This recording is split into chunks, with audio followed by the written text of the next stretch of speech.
Mogadishu is a city that has known no peace for the last 21 years. And with the war, sports took a backseat as the city and its facilities soaked in the aftermath of infighting. It is said that Somalia is a sleeping giant in African football. Lack of resources and facilities like stadia have hampered the growth of the sport ever since the onset of the anarchy in 1991.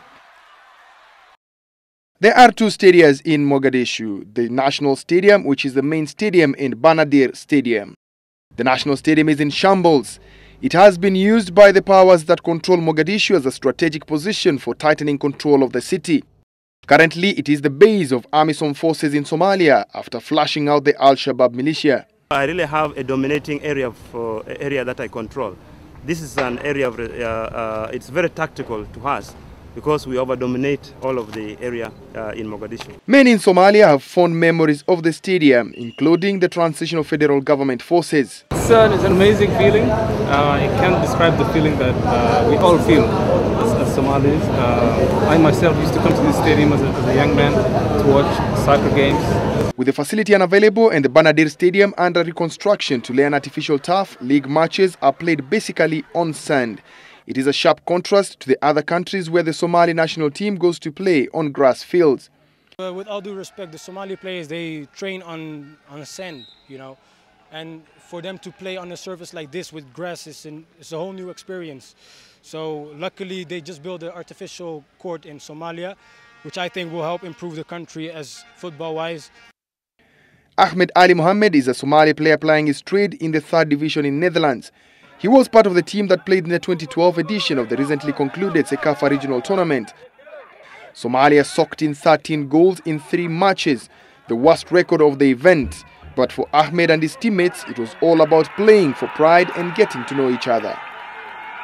Yeah, within the camp, we speak Somali. Me, obviously, I'm not as experienced as the other players. Often they mock me, but it's okay. I'm here to learn, not only football-wise, but also national-wise. Ahmed says he chose to play for his country because he wants to see football grow in Somalia.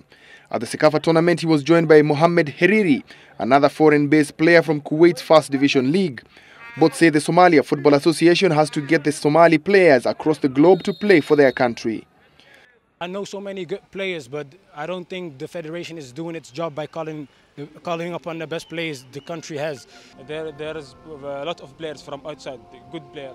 They want to support his Somalian team, so that they have to look for these players from outside.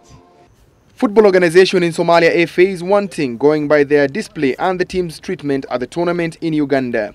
It is only Somalia that did not look like a team, with no basic equipment such as training kits. But with peace returning to Somalia and the reconstruction of Banadir Stadium, there is light at the end of the tunnel. After available second stadium, very good standard, very good, very work players in Somalia. The league in Somalia was to resume on the 28th of December, but with the 2 stadia unavailable, it has been pushed back to February 2013. The players hope at that time absolute peace will have been restored to enable them return home for the first time. When it's more peaceful than this, I would like to go back and see my country, visit the boys I've got to know in the national team, and just, be part of my country again. All my family there and all my people there, so I have to go to see them. Michael Kenny for Citizen Sports.